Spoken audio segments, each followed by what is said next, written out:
Earth was once a perfect symphony of life. Every note in harmony, every rhythm in place. But sometimes it takes only a single wrong note to unravel an entire melody. When humans began moving species from one corner of the world to another, nature didn't respond with a roar. It answered with waves of quiet chaos. Tiny creatures, once thought harmless, are now the silent rulers of oceans, grasslands, and cities. And the most terrifying part? They didn't arrive with a growl. They came in silence. A silence so deep, it made the planet tremble.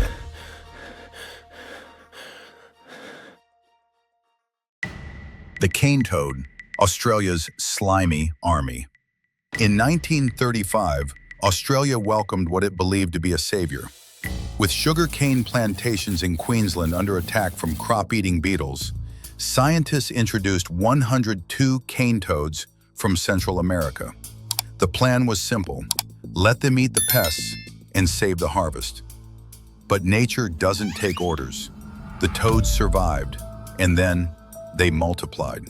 Without predators to stop them, they didn't just spread, they flooded forests, plains, even deserts.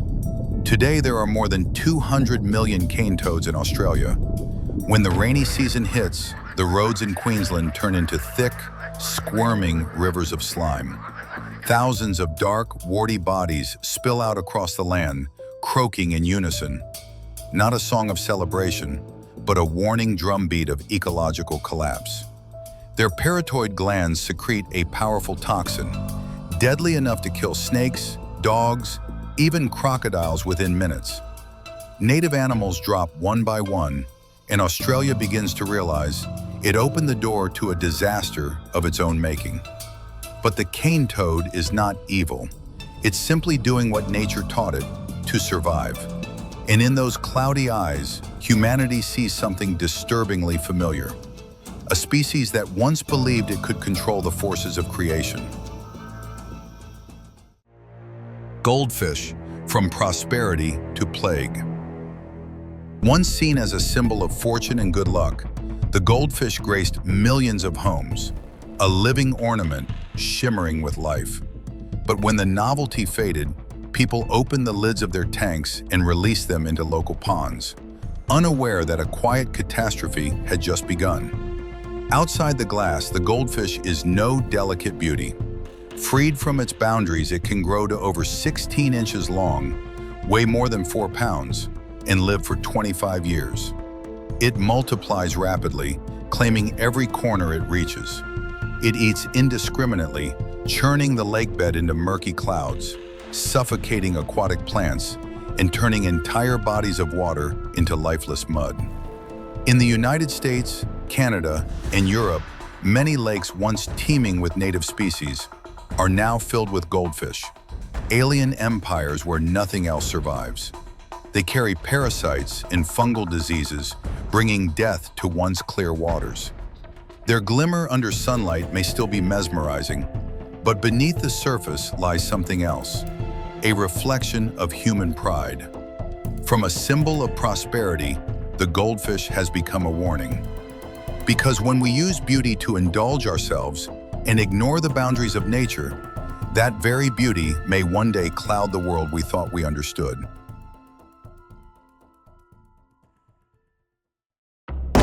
The wild boar, nature's living bulldozer. It began as a game. European wild boars were brought to distant continents for one reason: parent, a thrill, a trophy. But the thrill was brief. The consequences have lasted for generations. Wild boars are intelligent, powerful, and astonishingly prolific. Once they escape captivity, they spread across forests, plains, and farmland, turning peaceful landscapes into battlefields. Each boar can weigh over 330 pounds, run like the wind, and tear through the earth overnight. They uproot trees, trample crops, collapse levees, and reshape the very ground beneath our feet. Where their herds pass, they leave behind a trail of craters, as if the land itself had exploded. Farmers wake to ruined fields, shredded hopes, and no defense. And it doesn't stop there. They carry a host of diseases, threatening livestock and human health.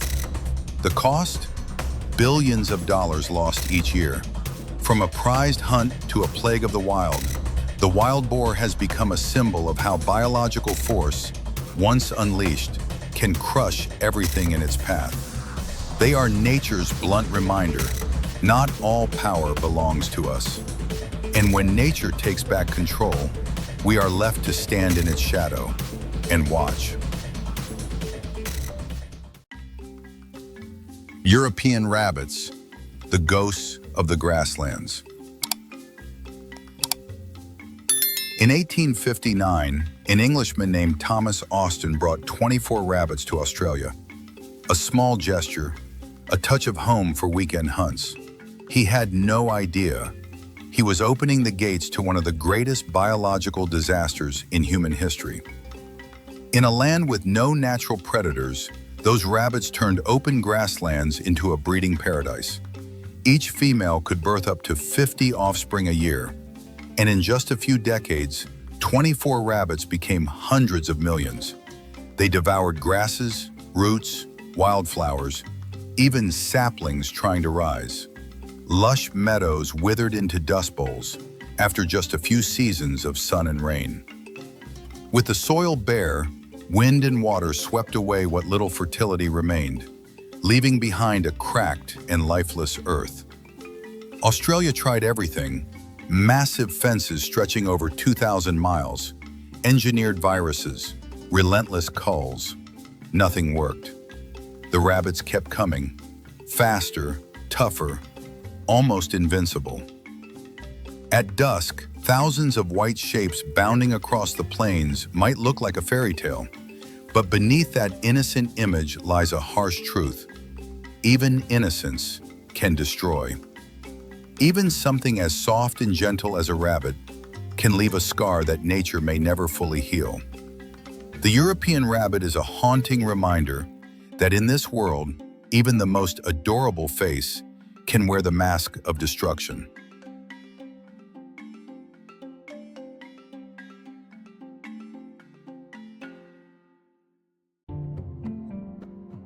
Red lionfish, a beauty that burns the sea. Beneath the crystal waters of the Caribbean, it floats like a dancer in slow motion, a blaze of fire dressed in fins. With red and white stripes flowing like flaming ribbons, the red lionfish is breathtaking, a living torch beneath the sunlit waves. But behind that beauty lies a silent nightmare. Native to the Indian and Pacific Oceans, this species found its way here through aquariums, released by human hands, unintentionally turning the Caribbean and the US East Coast into its own private empire. With no natural predators, the lionfish breeds at an astonishing pace. Each female can release up to 2 million eggs a year, and the larvae drift for miles on ocean currents, colonizing wherever they land. They eat everything smaller than themselves: juvenile fish, shrimp, crabs, decimating coral reef ecosystems by up to 80%. Where once color thrived, there is now silence and emptiness. The red lionfish is mesmerizing, but it is also merciless, a paradox, beauty turned destroyer. And it all began with a single human decision: to set a beautiful fish free. Since then, the radiant ocean has become a sea of fire, where light no longer means life, but devastation.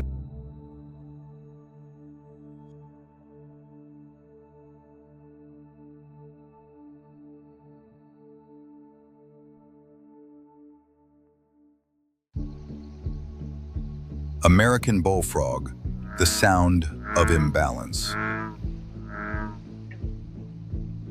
When night falls over the wetlands, a deep guttural croak ripples through the darkness. It echoes like a distant war drum, a sound that says something is wrong. Originally brought from North America to other countries as a food source, the American bullfrog was never meant to be a threat, but a simple meal became a global menace. Bullfrogs are strong, aggressive, and insatiable. They can grow nearly 8 inches long, weigh over 2 pounds, and they devour anything that fits in their mouth: fish, birds, snakes, even other frogs. They breed with frightening intensity. A single female can lay up to 25,000 eggs at once. Their tadpoles survive in cold, polluted waters, even in ponds nearly dried to mud. And they don't just outcompete other species. They carry the deadly chytrid fungus, a pathogen that has wiped out hundreds of amphibian species across the globe. In many places, when you hear a bullfrog's call, it means the silence of the forest is close behind. The deeper the night, the heavier their song, pounding against the water like nature's warning bell. Nature doesn't need to rage. It only needs to respond. The bullfrog doesn't mean to destroy. It simply follows its instincts. But with every call it makes in the dark, we're reminded of the imbalance we've created. A sound not just of frogs, but of our own echo in a world we've pushed out of tune.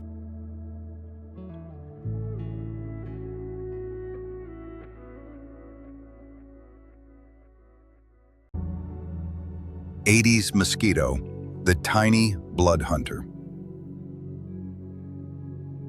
It measures just a few millimeters, barely visible, seemingly harmless. But this tiny blood-seeking insect has struck fear into more than 120 countries.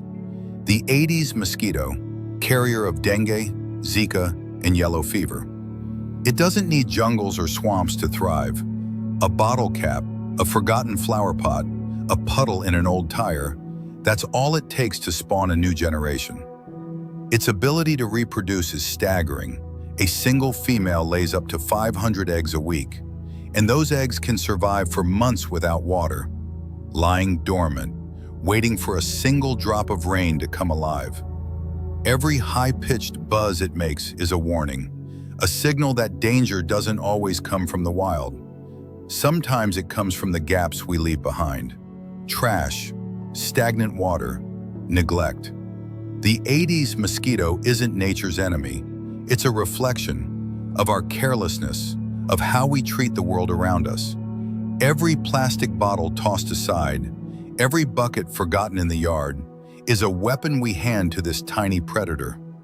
And in return, it reminds us that sometimes the deadliest threats are the ones we created ourselves.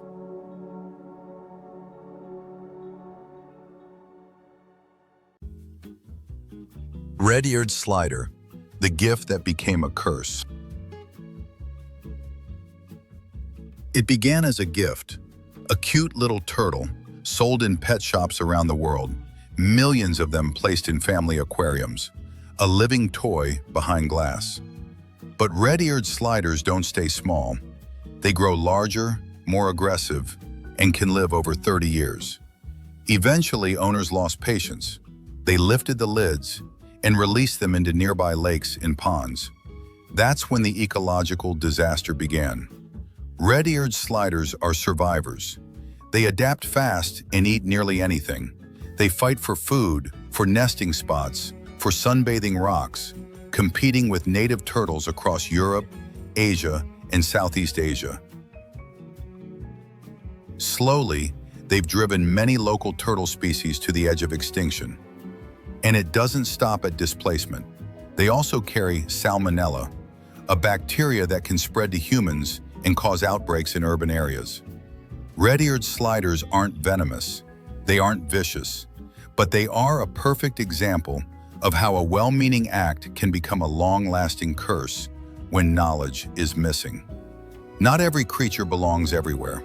Releasing an animal back to nature doesn't always mean giving it a home. Sometimes it means unleashing a problem that will echo for centuries.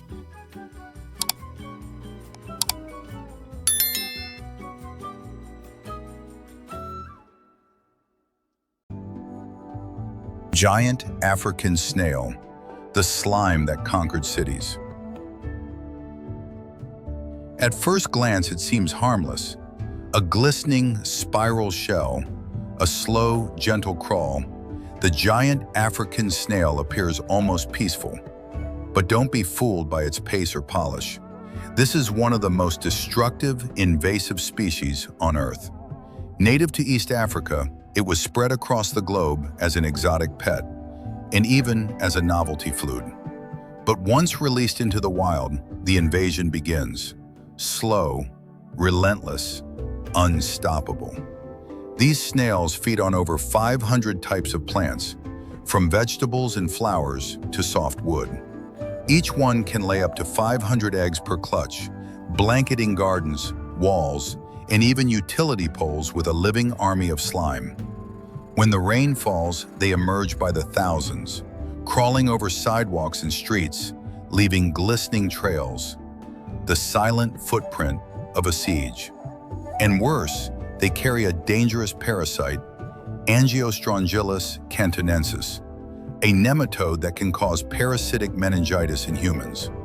Their slow movement once symbolized peace, but here it marks the steady march of destruction.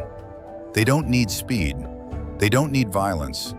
All they need is time and human neglect. By the time we notice, these slime-covered invaders have already claimed the city as their own.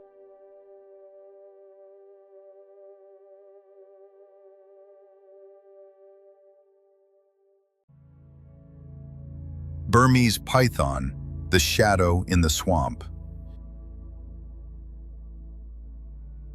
In the misty wetlands of Florida's Everglades, a giant moves through the dark, quiet, cold, unstoppable.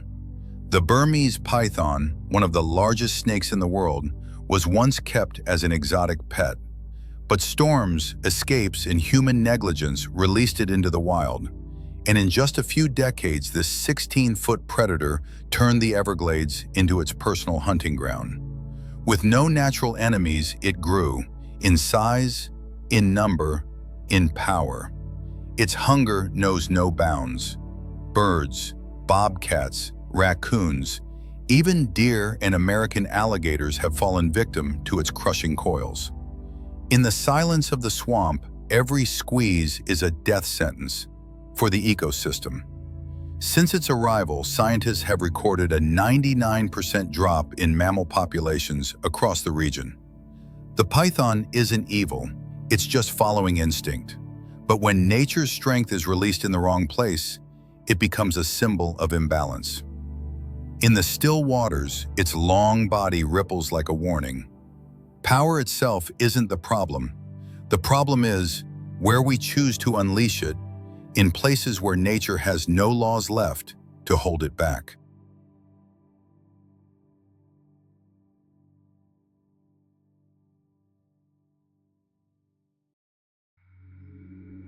Red fire ants, the burning army beneath our feet. They are small, almost invisible on their own, but together they shake the earth. Red fire ants, native to South America, first arrived in North America through cargo ships. Today they've spread across the United States, China, Australia, and dozens of other countries, transforming peaceful fields into battlegrounds of red.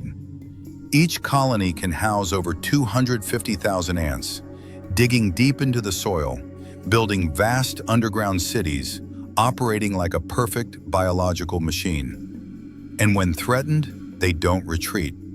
They rise, all at once. Thousands surge upward, biting, stinging, injecting venom that burns like fire. Their victims? Humans, livestock, any creature that dares step too close. Beyond the physical pain, they cause billions in agricultural damage and even infiltrate electrical systems, causing short circuits, and millions in repair costs each year. The red fire ant is a symbol of unity, a terrifying testament to what happens when collective strength has no boundaries.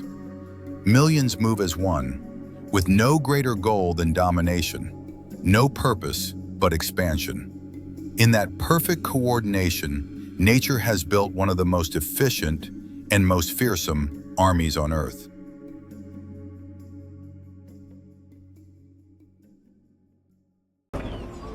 European Starling, when poetry becomes a plague. In 1890, a Shakespeare enthusiast in New York had a dream: to bring to America every bird ever mentioned in the Bard's works. In a gesture of romantic idealism, he released 100 European starlings into Central Park. What began as a tribute to poetry unleashed a nightmare that still haunts the skies more than a century later. Within decades, the starling population exploded to over 200 million. They gathered in flocks so massive they blackened the horizon, casting shadows over entire cities. But instead of music, they brought mayhem. They ravaged crops, attacked native birds to steal their nests, and clogged jet engines, causing catastrophic plane crashes. The starlings don't know they're a problem. They're just doing what nature built them to do: survive. But it was a human dream, a beautiful idea, born of poetry, but lacking understanding, that turned these wings into weapons. Nature isn't a stage for our fantasies, and even the gentlest vision, if guided by ignorance, can become a storm. The starlings still soar over New York today, a living reminder that not every verse deserves a release into the wild.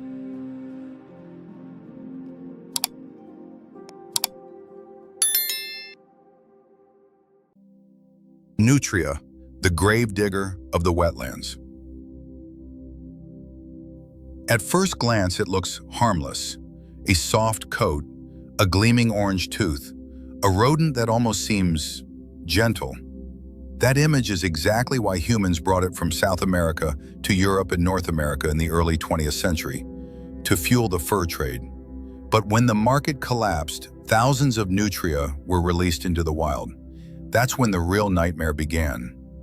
Nutria are born tunnelers, natural engineers of destruction. They burrow deep along riverbanks and canals, digging tunnels that stretch for dozens of feet, weakening the soil, collapsing levees, and tearing apart coastal marshlands. Every year, the damage they cause to water management systems costs hundreds of millions of dollars. And it doesn't stop with the land. They devour the roots and stalks of aquatic plants, slowly strangling wetlands, the lungs of our planet. Though they weigh just a few kilos, the damage they inflict is monumental. The nutria is a clear reminder: you don't need a monster to create destruction. Sometimes all it takes is a small creature placed in the wrong place, by the hands of profit. And in chasing that profit, humans released a gravedigger into the very lands that once gave them life.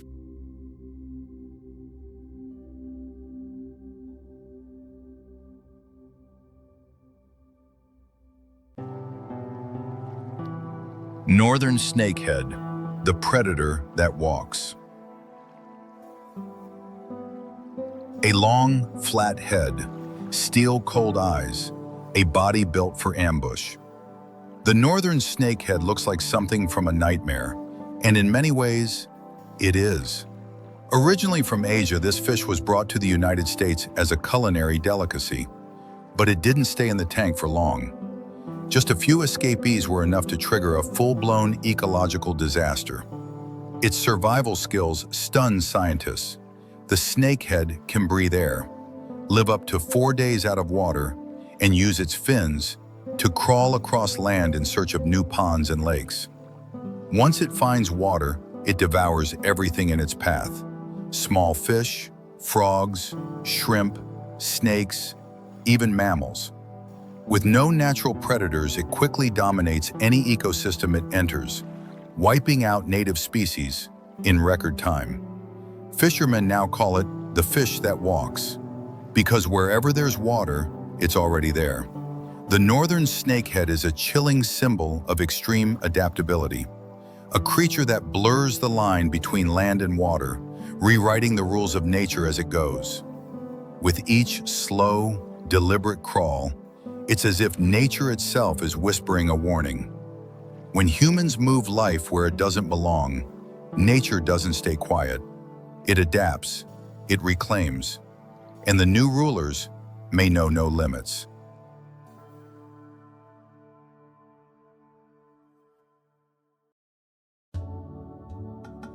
Brown tree snake, the silence that fell on Guam.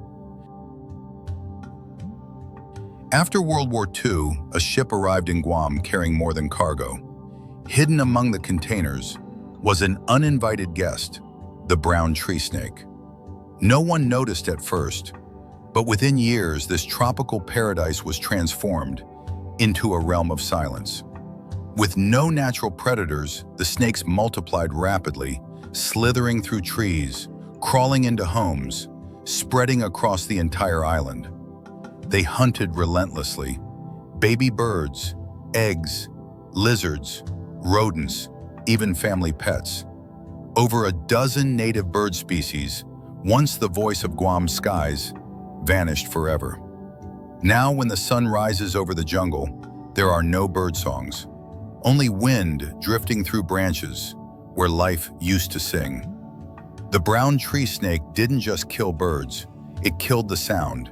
It erased memories of forests once alive with music. It stands as a brutal warning. Sometimes all it takes is a single misplaced species to silence an entire paradise. And nature doesn't always roar in anger. Sometimes it responds with quiet, a silence so complete we can finally hear the echoes of our own mistakes.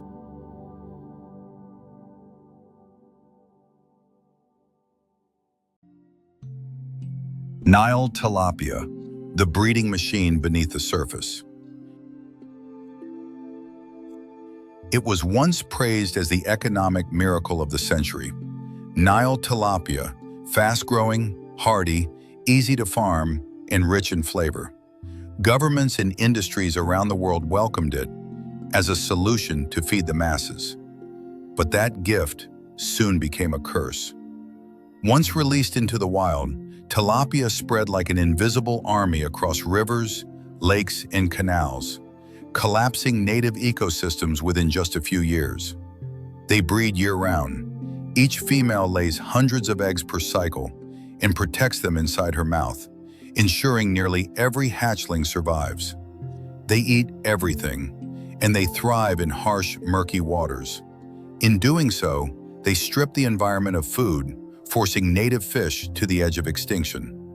The water turns cloudy, toxic algae blooms erupt, and entire freshwater systems begin to choke.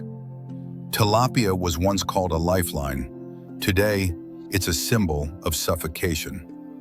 Because when greed turns nature into a factory, the very machine we built to feed us can rise up and consume us instead. The abundance tilapia promised was only an illusion, one purchased with the final breath of once clear rivers and lakes.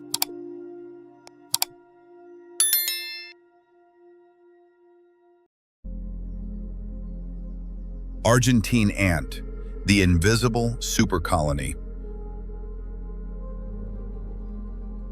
They're almost too small to see, but when they come together, they form one of the most terrifying biological forces on Earth. Originally from South America, Argentine ants hitched a ride across oceans aboard cargo ships, spreading to California, Japan, Europe, and nearly every place humans call home. But what makes them truly dangerous isn't their size, it's their unity. Unlike most ant species, Argentine ants don't compete with their own. Instead, millions of separate colonies recognize each other as family, joining forces into a supercolony stretching over 600 miles along California's coast. They don't fight for turf, they expand, they swarm, and they eliminate anything in their way, together. Native ants disappear, pollinators vanish, crops lose their ability to reproduce, entire ecosystems begin to unravel. No pesticide stops them, no barrier holds them back, because they're no longer just a colony, they are a single biological machine.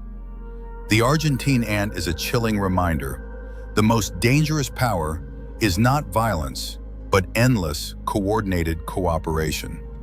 When billions act as one, without reason, without restraint, nature itself trembles.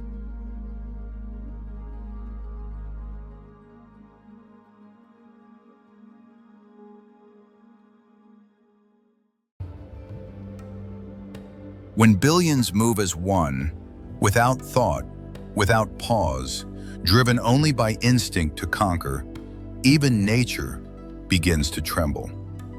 But nature doesn't need to rage to punish us. It doesn't shout. It simply responds. Every action we take sends a ripple through the natural world, and sometimes those ripples return as storms.